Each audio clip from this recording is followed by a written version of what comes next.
Olá, olá, família brasileira, tudo bem? Sou Dri Curti, estou abandonado pela minha esposa, e vocês sabem que quando minha esposa me abandona, Eduardo Miceli foi viajar, eu recorro a minhas amantes. Henrique Bulli, tudo bem?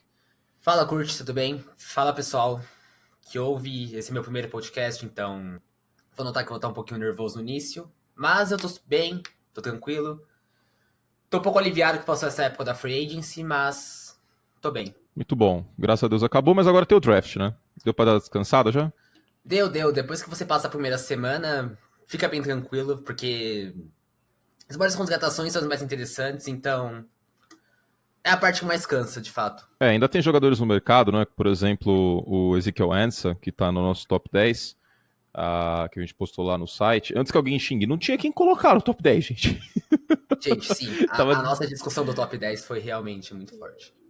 Tava desesperador, tá? Essa classe da Free Agency deste ano não era tão profunda como em anos anteriores, até porque praticamente todo mundo recebeu a franchise tag de pass rusher, né? Pra vocês terem ideia, o Frank Clark era meu primeiro do board, mas aí o Seattle Seahawks colocou a franchise tag, a gente até não esperava que isso fosse acontecer, né? Mas acabou acontecendo. O Seattle tem uma tradição de uh, revezar jogadores, vamos dizer assim, na linha defensiva, né? E o Frank Clark acabou sendo uma das exceções por parte do regime do Pete Carroll. Bom, a gente não vai falar de Seattle Seahawks neste momento.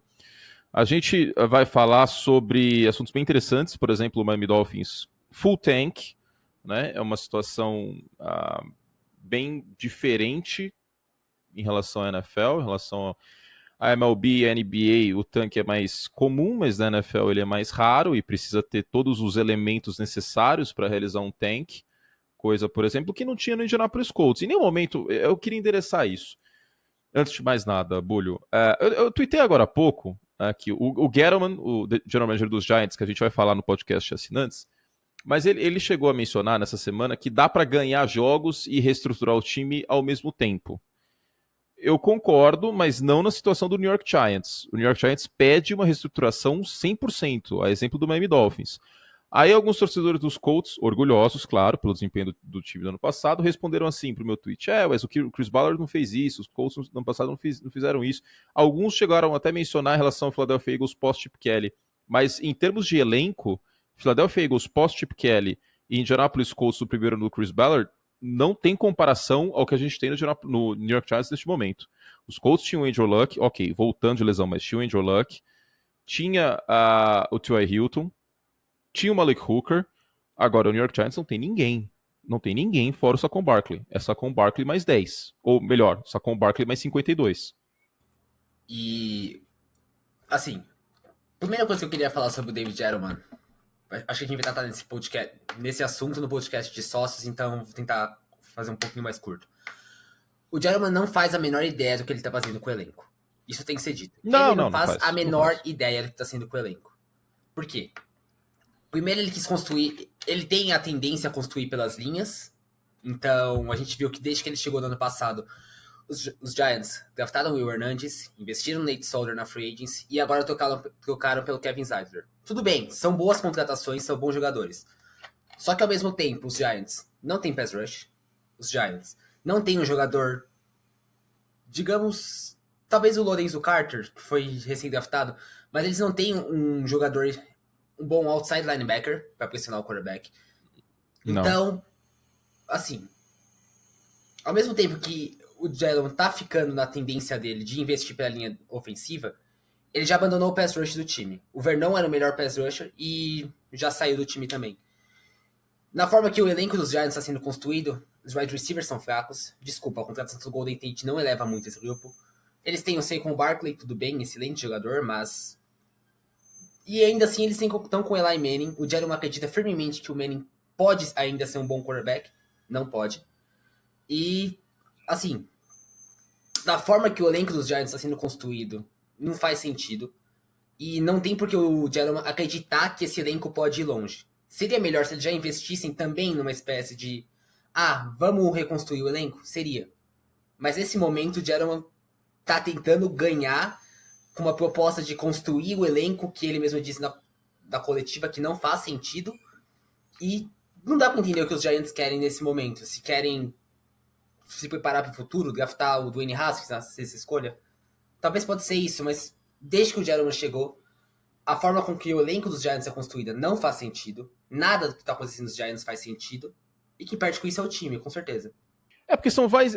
Eu escrevi sobre no final de semana e acabei de fazer um vídeo que eu vou subir no YouTube. O grande problema são os vai e vem, né? A gente vai falar mais sobre no podcast assinantes, mas o vai e vem toda hora, a gente vai dissecar todas as movimentações mais importantes dos Giants desde o início do ano passado.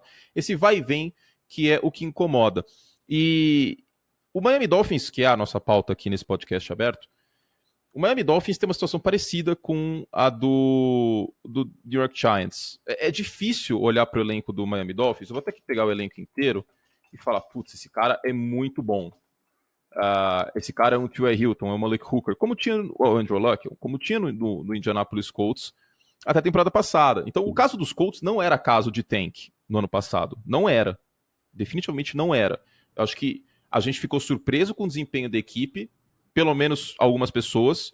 Eu, no meio da temporada, bati na tecla que os Colts iam para os playoffs. O Bulho chegou a escrever um texto depois para a derrota dos Patriots, lembra? Que existia uma fundação sólida em Indianapolis. Sim, naquele momento acho não que era... os Colts foram pra 1-4 ou 1-5 naquele... 1-4, é isso, 1-4, foi depois do Thursday Night. Não era um momento que você falava, putz, cara, tem que implodir tudo, e nem antes da temporada. Mesmo em relação a todos os questionamentos sobre a volta ou não do Andrew Luck. Aí você abre o elenco do Miami Dolphins, você tem aqui Davante Parker e Kenny Stills, de wide receiver, que são ok no máximo. O Laremy Tunsil, que é um cara com potencial para ser um franchise left tackle, tudo bem, mas o resto da linha ofensiva é bem questionável. Mike Gesicki é o tight end, também coça a orelha em relação a ele. O quarterback é o Fitzpatrick, como vocês já sabem. Os dois running backs, Kalen Ballard e Kenyon Drake, sem condições.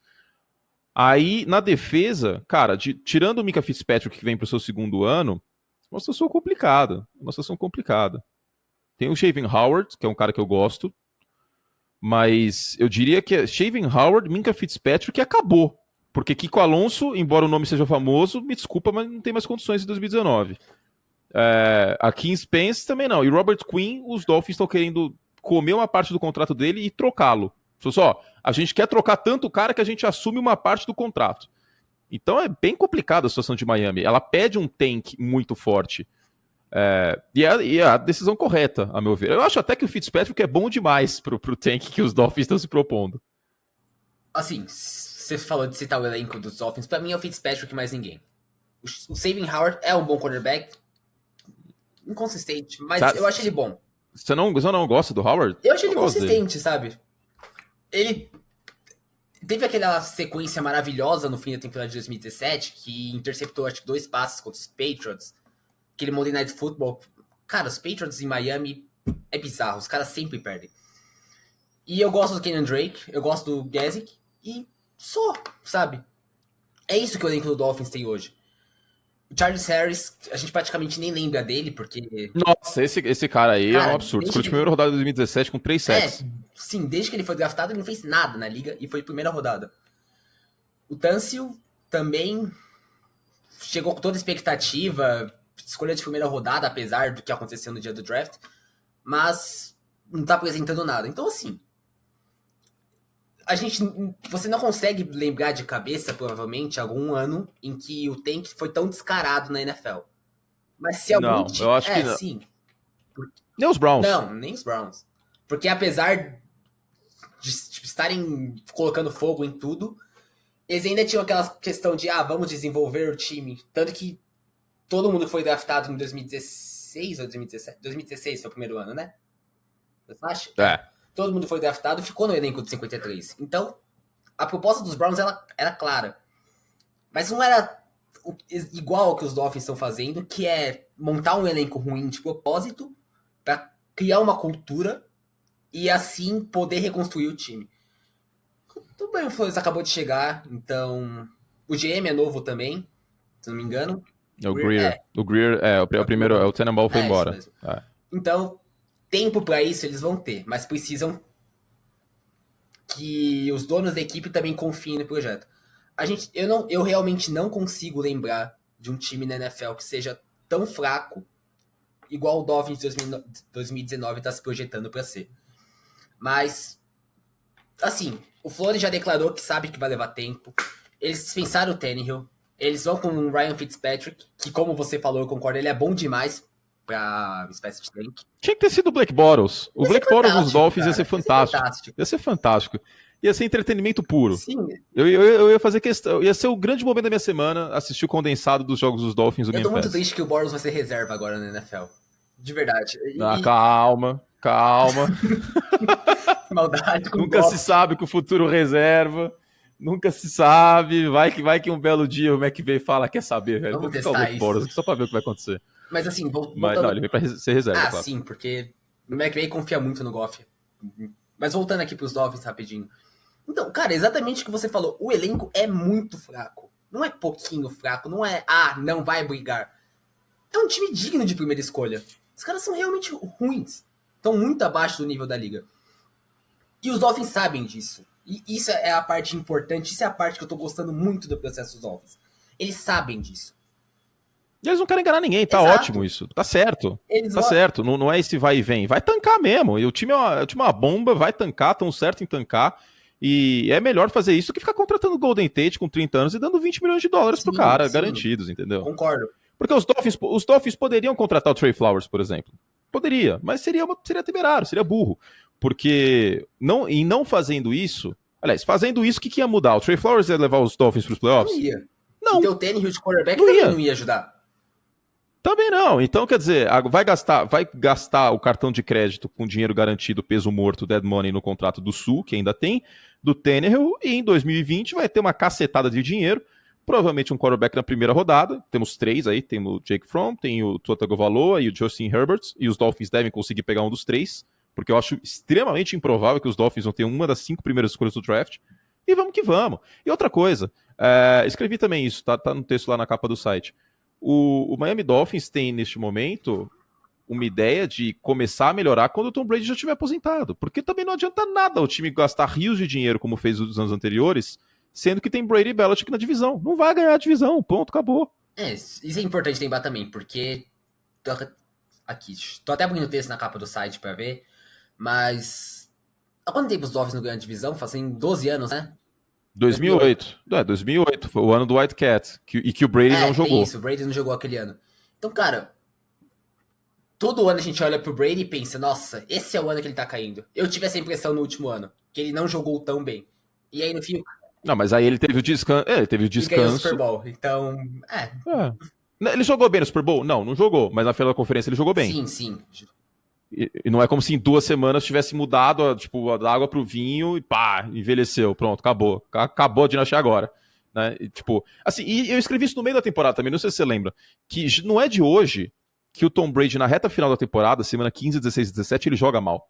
Porque ele tá desgastado. Aí o que acontece? Os Patriots têm a semana de folga, ele tem 2 semanas para se recuperar e joga bem no Divisional Round em casa. Eu cheguei a twittar sobre isso também, porque...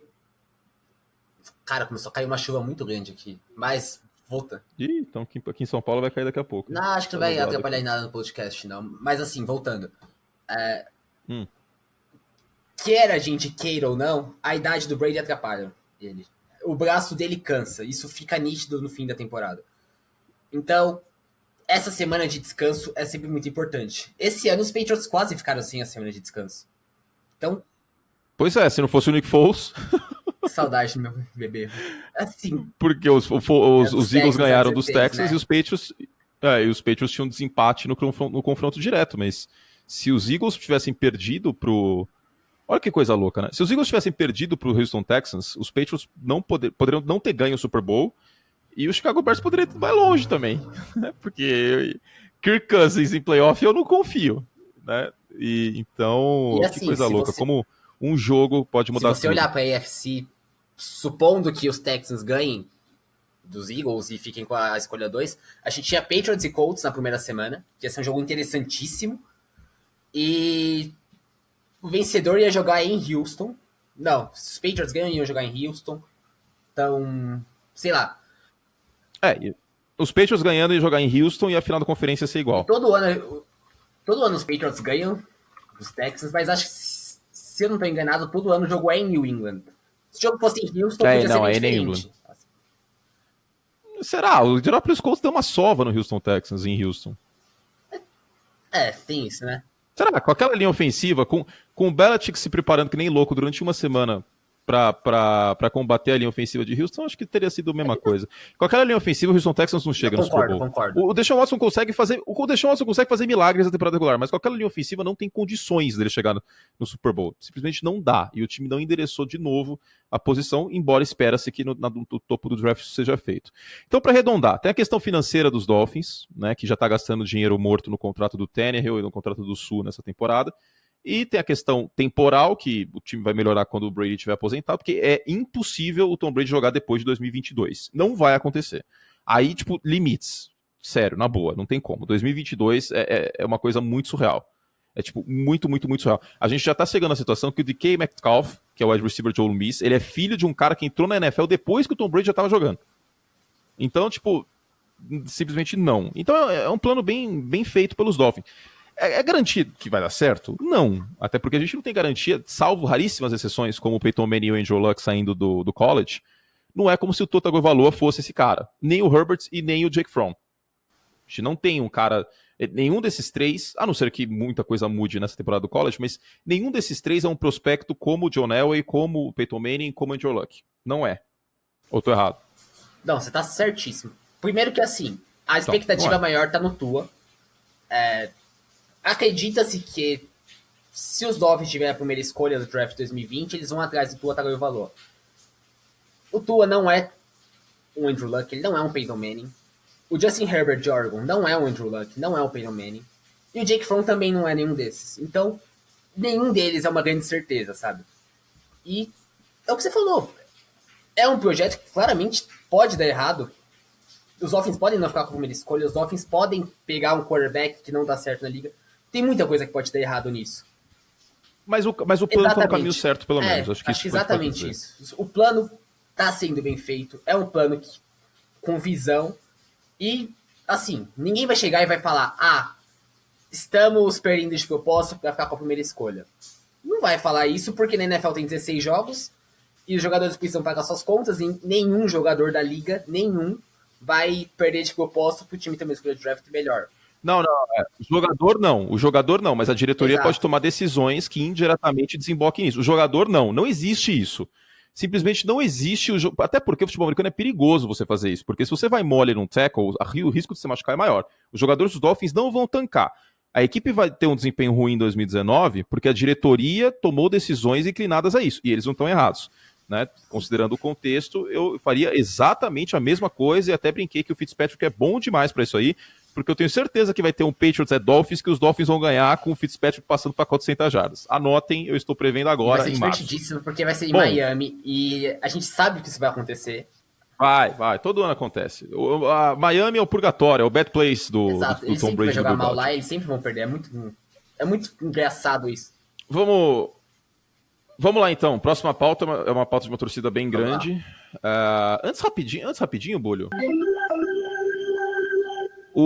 Tem texto do João Henrique sobre o assunto, mas os Packers começaram a desembolsar dinheiro, né, na free agency, e isso era bastante raro. Tem uma tabela aqui que demonstra a evolução de dinheiro garantido dado para free agents pelo Green Bay Packers desde 2015. 2015, $500 mil. 2016, 3,9 milhões, 2017, 11 milhões, 2018, 25,4 milhões e 2019 foram dados 57 milhões de dólares em dinheiro garantido para free agents pelo Green Bay Packers. É uma franquia que historicamente não dava dinheiro garantido porque não contratava gente na free agency.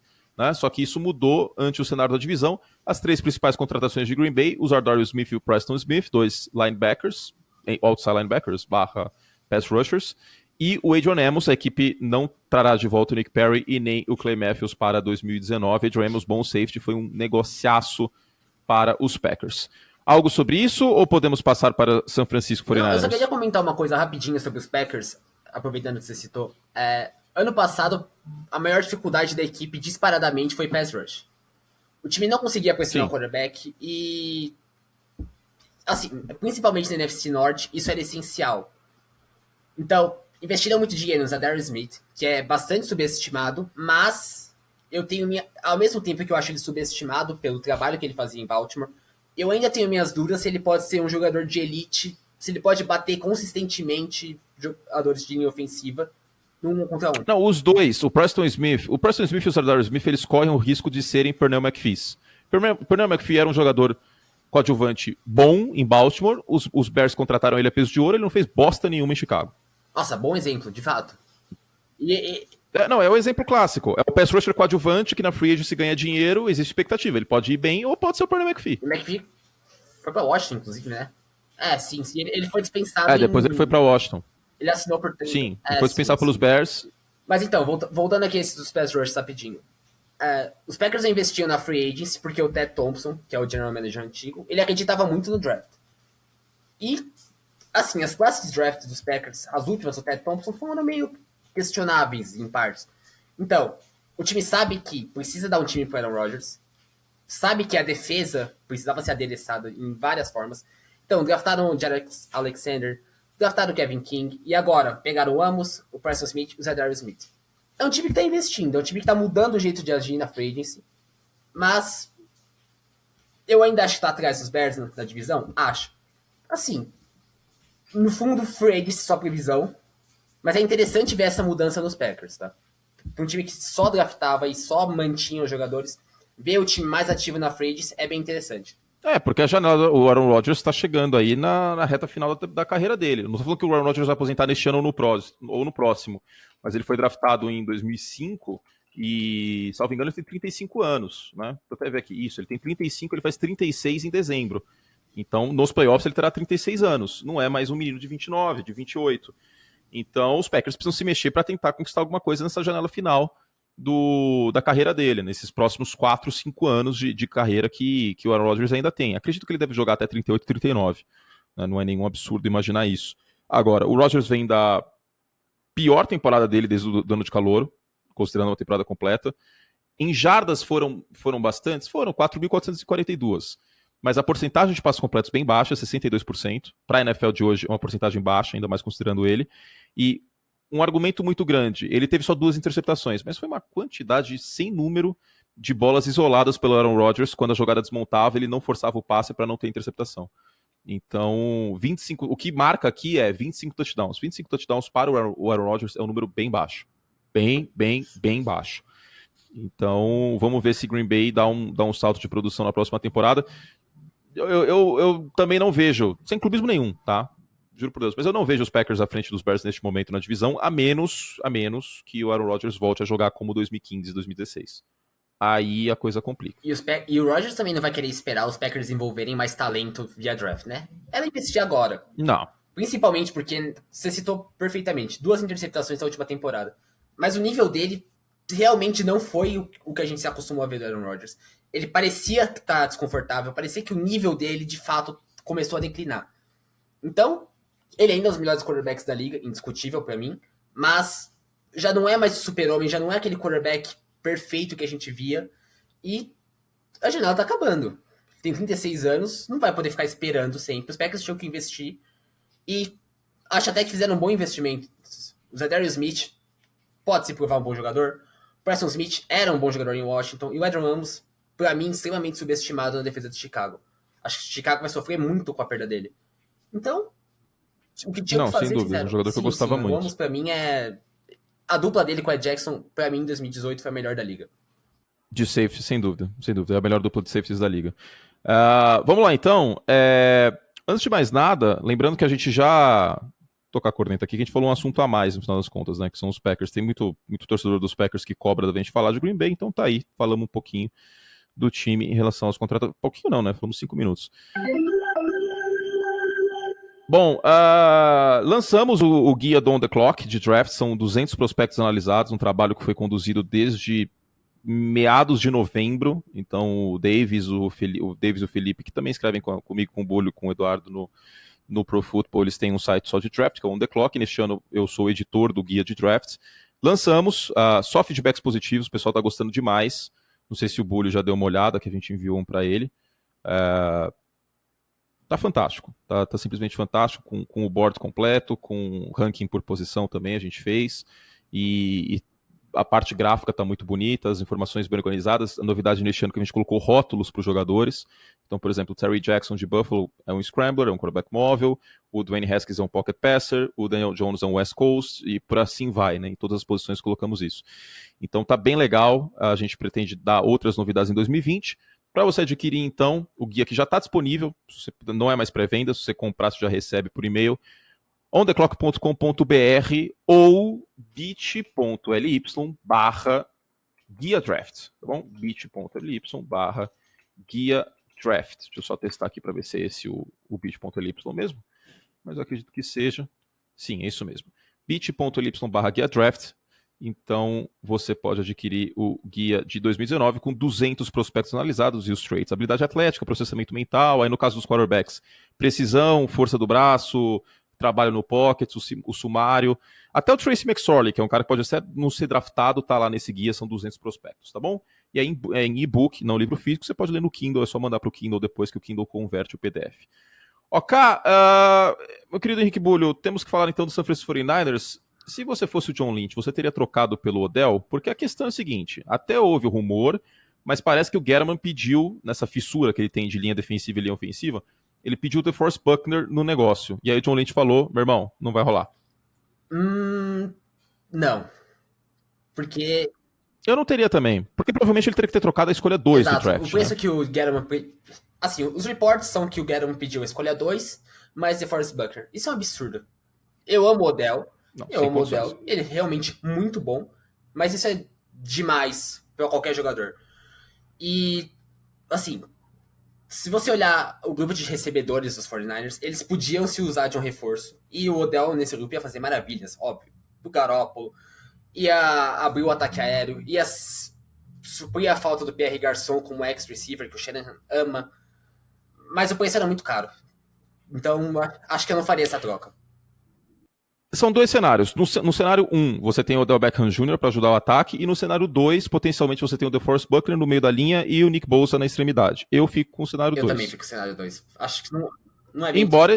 Embora exista a possibilidade de pegarem o Keenan Williams também, né? Mas eu acho que não foge de Keenan Williams ou Nick Bosa. Não, eu acho que pass rush foi algo que São Francisco foi mal em 2018. Eu acho que é um setor da equipe que eles poderiam se usar muito de reforço. Eles esperavam que o Solomon Thomas tivesse um salto de produção, não teve.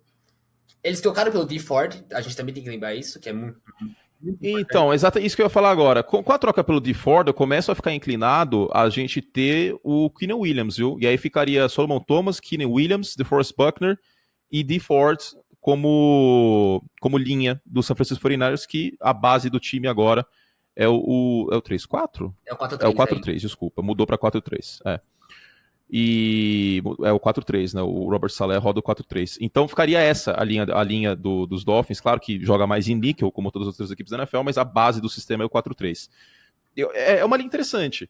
Agora, o New York Jets teria que soltar rojão, porque se acontecer isso, por conta da troca do Dee Ford, os Jets pegam o Nick Bosa. Então o questionamento que São Francisco tem que fazer, a gente investiu no Solomon Thomas na primeira rodada do draft de 2017, parecia um grande assalto e que São Francisco tinha deitado em cima do Chicago Bears.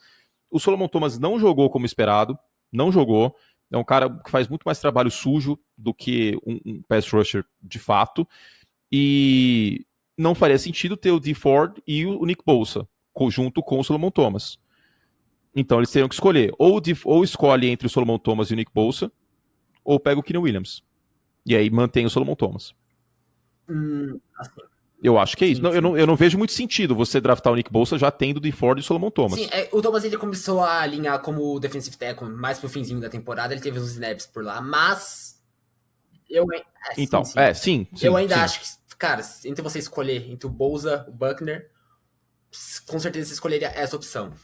Sobre o Thomas, primeiro, São Francisco tem que decidir o que vai fazer com ele, tá? Porque 2 anos no time, não jogou bem nesses 2 anos, não produziu como esperado, justamente o que você falou, faz muito trabalho sujo da linha, mas todo mundo acreditava que ele tava só um degrau abaixo do Myles Garrett, antes de 2017, e ele tá vários degraus, não tá produzindo na liga. Sim. Vai dar o quê? Vai dar o 3º ano pra ele, pra tentar explodir, ou vai tentar trocar? Então você tem que decidir isso primeiro, antes de tudo. Depois a gente volta pro Dee Ford. Cara, o Ford também começou mal na liga, mas ele explodiu em 2016, se eu não me engano. Teve 2014, 2015, ele foi bem desapontante. Então, talvez São Francisco também tenha essa mesma esperança com o Thomas do que aconteceu com o Ford. Vai chegar no terceiro ano, tá mais adaptado à liga, pode explodir. Mas, num cenário onde os Cardinals escolham o Kyler Murray na primeira escolha, que pra mim, ainda vai ser um absurdo se isso acontecer. Não, é um absurdo, mas vai acontecer. Inclusive, hoje a diretoria dos Cardinals e o Cliff Kingsbury estão reunindo-se com o Murray em Oklahoma. Sobre o Dee Ford, em 2016, ele teve 10 sacks. Ano passado, ele perdeu... Ano passado não, temporada retrasada, 2017, ele perdeu boa parte da temporada, então ele teve só 2. E no ano passado, uma defesa fraca dos Chiefs, e o Chris Jones teve muitos sacks, ele sozinho teve 13. Então, são números bons, né? Qualquer duplo dígito de sack costuma ser um número bom. Agora, você nunca vai adivinhar a quantidade de sacks que o Solomon Thomas tem. Nem se você forçar amizade, você adivinha. Na carreira, você diz? Na carreira, 2017 e 2018. 8? 9? Alguma coisa assim? 4 sacks.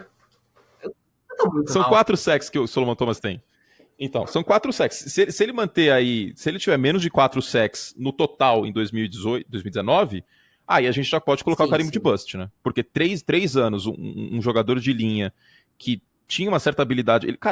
Eu não lembro, não sei se você lembra, mas ele jogou o Sun Bowl por Stanford contra a North Carolina, contra o Trubisky. Ele atazanou a vida do Trubisky.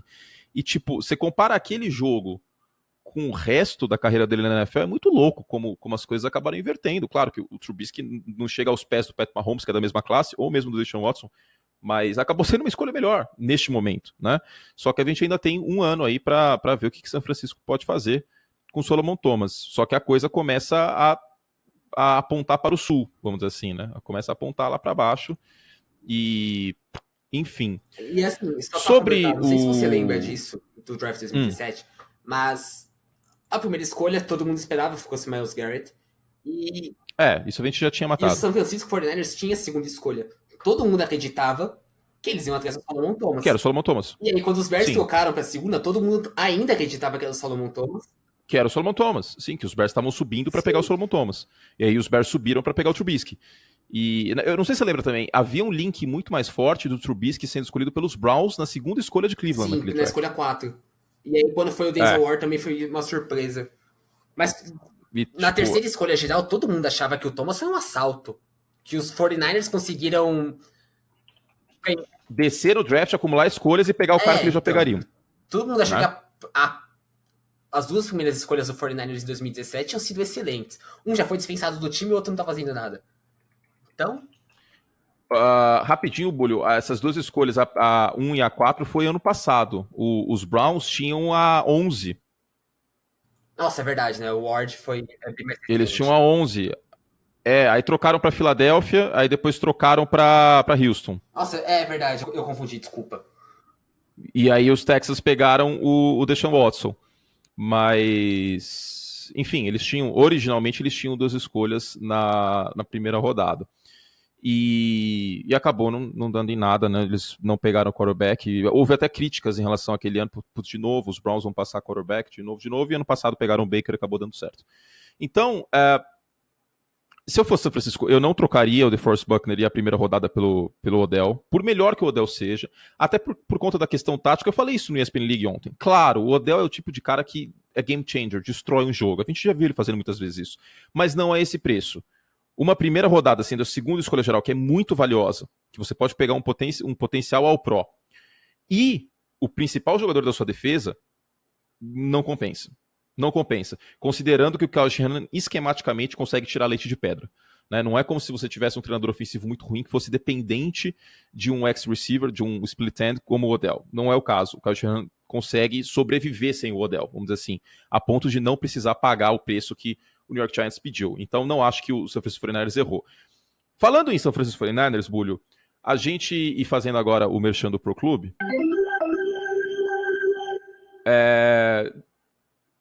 eficiência por parte de um editor-chefe, meu querido ouvinte, é isso aqui, ó. Bulho, como que a gente vai fazer as necessidades do draft? Cara... Eu poderia fazer uma reunião de pauta, mas eu posso utilizar o podcast para fazer isso, que é muito mais eficiente. Boa Vou fazer, pergunta, aqui, de fazer o fato. combinado. Então, deixa eu fazer o combinado. O Bulho vai fazer a necessidade principal de cada time. Eu falei dos 49ers porque eu e ele tivemos divergências quanto à necessidade dos 49ers quanto ao wide receiver. Espero que ele tenha mudado de ideia, né? É verdade, Porque gente Jordan discutiu Matthews e sobre isso. Marquise Goodwin, Realmente discutiu sobre isso. pelo amor de Deus, ele achava que não era necessidade, mas Marquise Goodwin, Jordan Matthews e Dante Pettis não é um bom grupo de wide receivers para você ter a temporada de 2019. Então, a gente vai fazer um texto logo menos aí, que o Bully vai escrever a principal necessidade dos 32 times e as duas outras necessidades de cada um, eu escrevo como pro clube. Então, é um texto para as principais necessidades e outro para os nossos assinantes. Lembrando que eu também vou gravar hoje com o Bulho, para você que está com saudade do Ordem Mistério, está viajando, então eu e o Bulho vamos gravar o podcast de assinantes, que vai falar sobre o New York Giants e um pouco sobre o Tennessee Titans, tá? Eu vou jogar essa pauta Mariota Tannehill e a dos Giants para o podcast de assinantes, e você pode assinar durante 7 dias de graça para testar esse podcast em profutbol.com.br/assine, tá bom? E aí você pode colocar lá os seus dados, etc. 7 dias você tem para testar, você pode cancelar a qualquer momento durante esses 7 dias que você não é cobrado, mas eu tenho certeza que vocês vão ficar conosco, porque o conteúdo é muito legal e vem muita coisa boa pela frente aí nos nossos textos de assinantes, como, por exemplo, o board com 50 jogadores pelo Davis. Eu faço os 10 primeiros, que nem o Bully fez da Free Agency, né? Eu fiz os 10 primeiros, o Bully fez do 11 ao 50. A gente vai fazer isso pro draft também com os prospectos. Eu faço os 10 primeiros e o Davis do 11 ao 50, do 11 ao 50 para assinantes, os 10 primeiros um texto para aberto para todo mundo. Certo? Bully, Fala, querido. o que eu ia falar aqui? Vamos falar mais sobre o Kyler Murray? Porque a gente não falou tanto ainda sobre o assunto com... Eu não falei tanto com o Dudu. E... cara, é uma situação difícil de julgar, mas eu não faria. Porque qual que é o argumento principal? O Kyler Murray é quarterback ideal para rodar o sistema do Cliff Kingsbury. Mas não é como se o Josh Rosen fosse uma ameba e não conseguisse passar a bola. Até porque uma das qualidades do Rosen chegando na NFL é que ele é capaz de fazer todos os lançamentos. Assim, sobre o Kyler Murray, primeiro, eu amo o Josh Rosen. Pra mim, era o melhor quarterback da última classe. Acima do Josh Allen, acima do Baker Mayfield, acima do Sam Darnold. Primeira temporada dele foi bem ruim.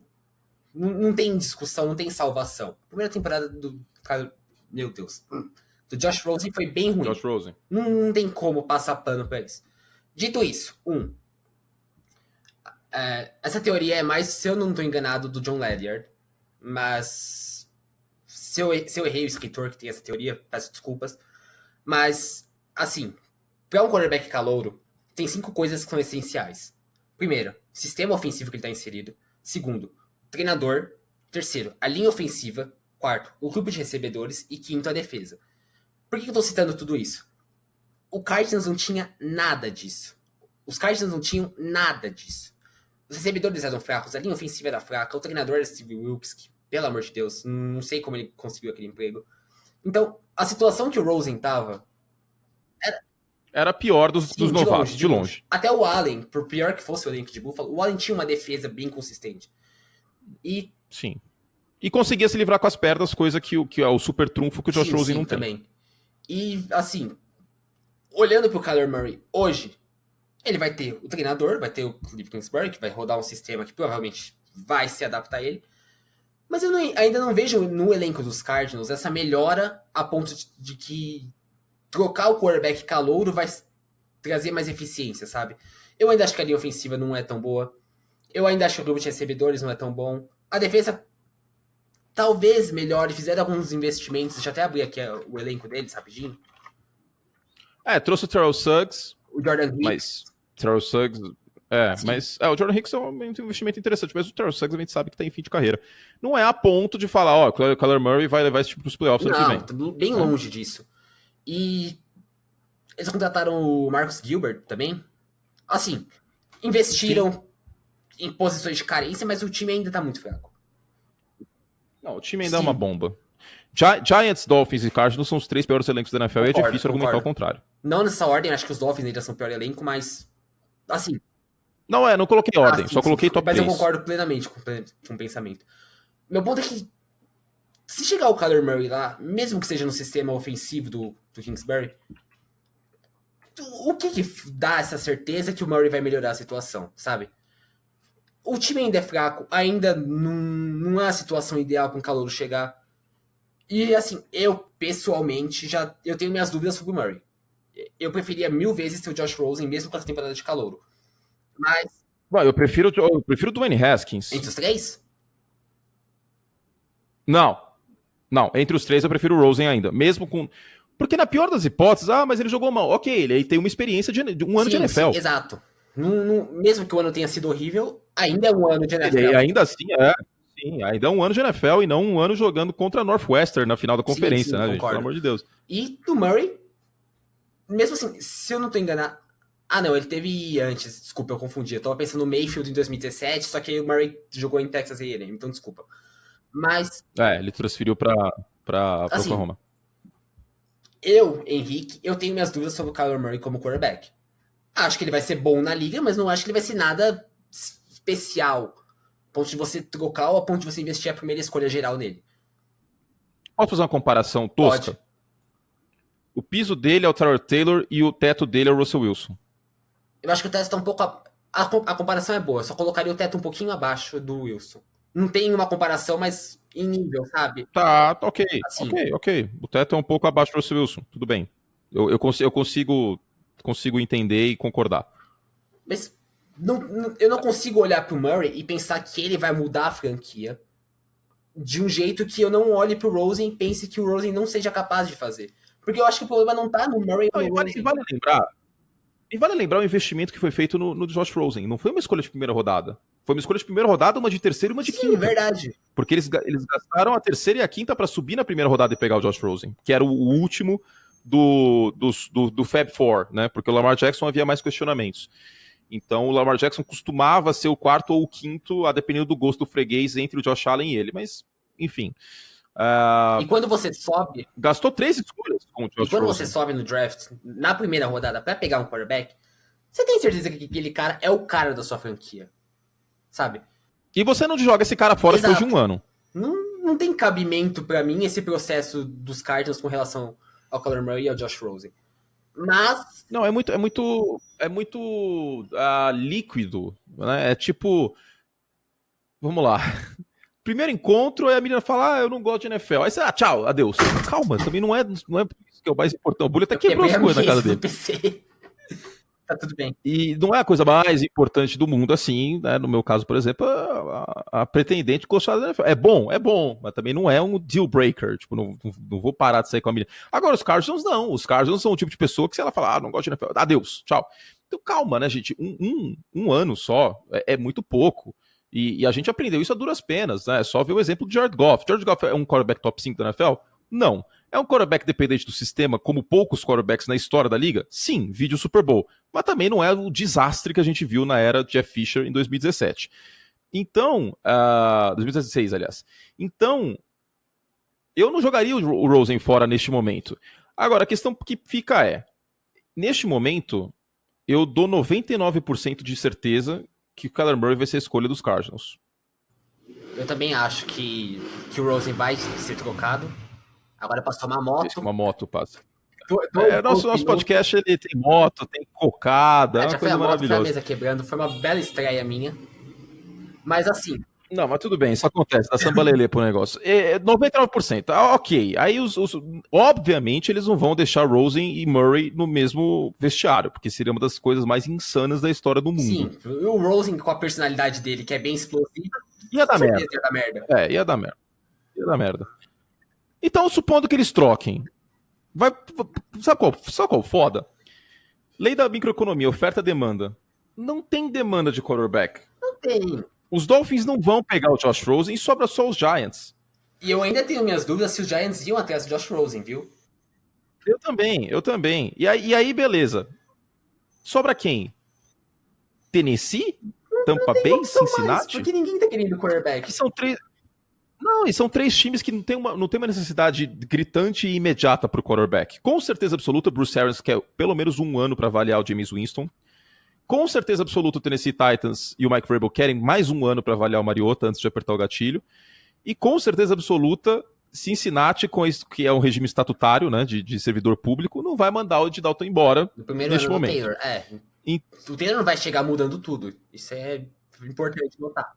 O Zach Taylor também não vai bater na mesa e falar, ó, não quero mais o Andy Dalton, que chegou a brigar por MVP já. Faz tempo, mas em 2015 ele era um candidato a MVP. Sim. Isso aconteceu. Então, né, não é como se a gente estivesse falando de um jogador muito ruim. O Andy Dalton é o melhor quarterback da NFL? Não, a gente já até brincou que ele é a linha média de quarterbacks da NFL. Que é a linha de Andy Dalton, já falamos isso muitas vezes. Agora, o mercado é raso, né? E aí, provavelmente, os Cardinals vão ter que se contentar com uma escolha de segunda rodada, por exemplo. E, cara, se você pode pegar o Rosen para uma escolha de segunda rodada, pega. Pega, claro. E aí você começa a ter times que não estariam nessa briga por conta do preço ser mais baixo. Você começa a ter um Los Angeles Chargers interessado, você começa a ter um New England Patriots, você começa a ter um New Orleans Saints. Assim, a NFL tem que evitar isso. A NFL tem que evitar que o Rosen chegue nos Patriots. Isso não pode acontecer de forma alguma. Não, a NFL vai evitar, a NFL não vai evitar. Não, você entendeu mais dos times e tal. Porque, cara, se o Rosen for pros Patriots, a dominância...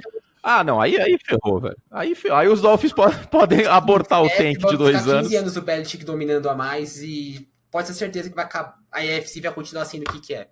Dominância pelos Patriots. Puta, se o Josh Rosen for pros Patriots, vai ser... Puta. Porque na época do draft tinha esses reports do Belichick bem interessado. Tinha. Tinha. E cogitou-se muitas vezes que o Belichick fosse subir para pegar um quarterback e não pegou. Então, uma segunda rodada, velho. Olha, que seria a escolha 64. Que é quase uma terceira rodada. Você trocaria a escolha de primeira rodada? Outra coisa. Talvez. O Patriots tem 2 escolhas. Não, os Patriots podem fazer. Não, peraí.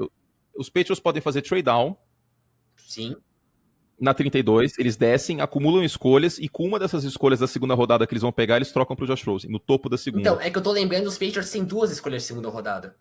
Uma de Chicago. Sim, do Anthony Miller do ano passado. Que os Bears trocaram pra pegar o Anthony Miller. Então, assim, material pra trocar eles têm.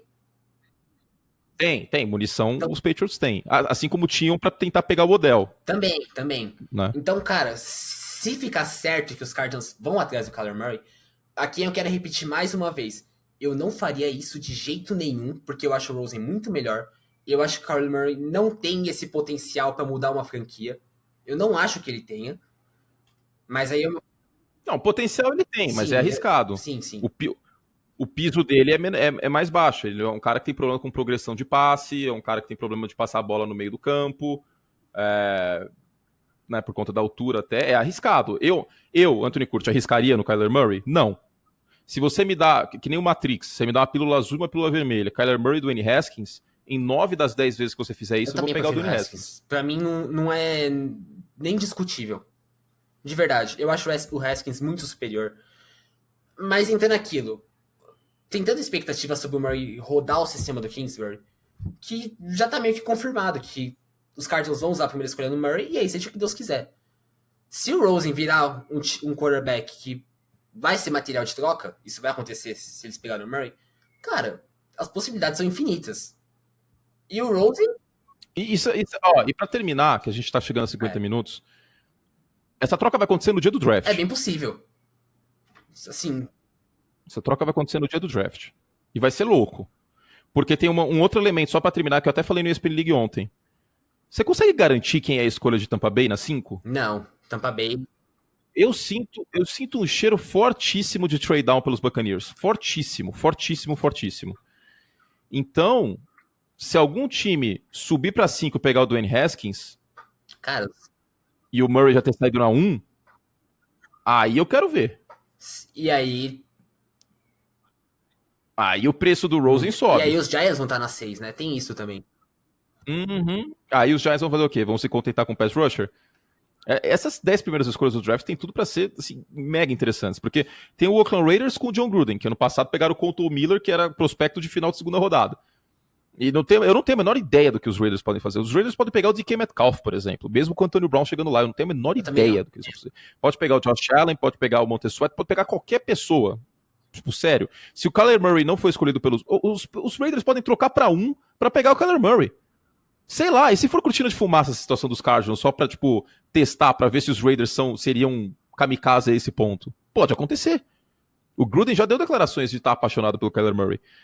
E é o único time, além dos Cardinals, que há um certo rumor desse romance por parte do quarterback de Oklahoma.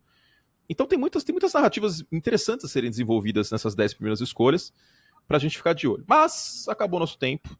50 minutos aqui. A gente vai falar agora no podcast de assinantes sobre os Titans, sobre Mariota Tannehill. E o que deve virar aí do New York Giants e analisar a questão do Golden Tate, do Kevin Zeitler, etc., de modo mais aprofundado, certo? Fizemos todo o estrago que podíamos. Meu querido Eduardo Miceli volta na semana que vem, creio. E queria agradecer ao Henrique Bulho, que voltará mais vezes no podcast. A gente vai pensar formas aí de produzir mais conteúdo, mais podcast para a temporada regular. E também antes do draft, porque foi bem legal a conversa. Tá bom? Bulho, despeça-se. Acho que vocês notaram que eu tava bem nervoso no início, mas acho que por fim, quando a gente for falar de quarterback, eu senti mais à vontade. Agradecer, pessoal. Tô sempre ouvindo o podcast também, apesar de ser do site. Vocês podem me contatar sempre aonde? No Twitter. Eu passo o dia inteiro no Twitter. O Davis e o Kurt vivem me zoando por isso. E eu tenho... Não, a gente não te zoa, a gente dá bronca. Porque vez ou outra eu exagero. Mas assim, eu tento responder todas as mensagens. Claro que às vezes não dá, mas eu realmente me esforço para responder todas as mensagens. Então, se quiserem me procurar, se quiserem conversar sobre alguma coisa, é bem provável que eu esteja online. O Twitter é @Henrique, com H, _Bulho, Bulio. E mandam mensagem por lá, me sigam, interajam, que eu procuro sempre estar respondendo e tudo mais. E por fim, comprem o guia do On The Clock, porque tá realmente fantástico. Eu conheço o trabalho do Davis e do Felipe, tá maravilhoso. E, bem, é isso aí. Eu vejo vocês no podcast de sócios. Muito bom, então a gente vai gravar o podcast assinantes. Não esqueça que você pode ouvir esse podcast de graça, basta assinar nosso site, tem 7 dias grátis para testar. E dá uma olhada lá, dá uma degustação. Tenho certeza que vocês vão gostar. Da mesma forma que vocês um dia testaram a Netflix e acabaram ficando, vocês vão acabar ficando com o Pro Clube, tá bom? Um beijo carinhoso para todos vocês, fizemos todo o estrago que podíamos e a gente volta na semana que vem. Beijo!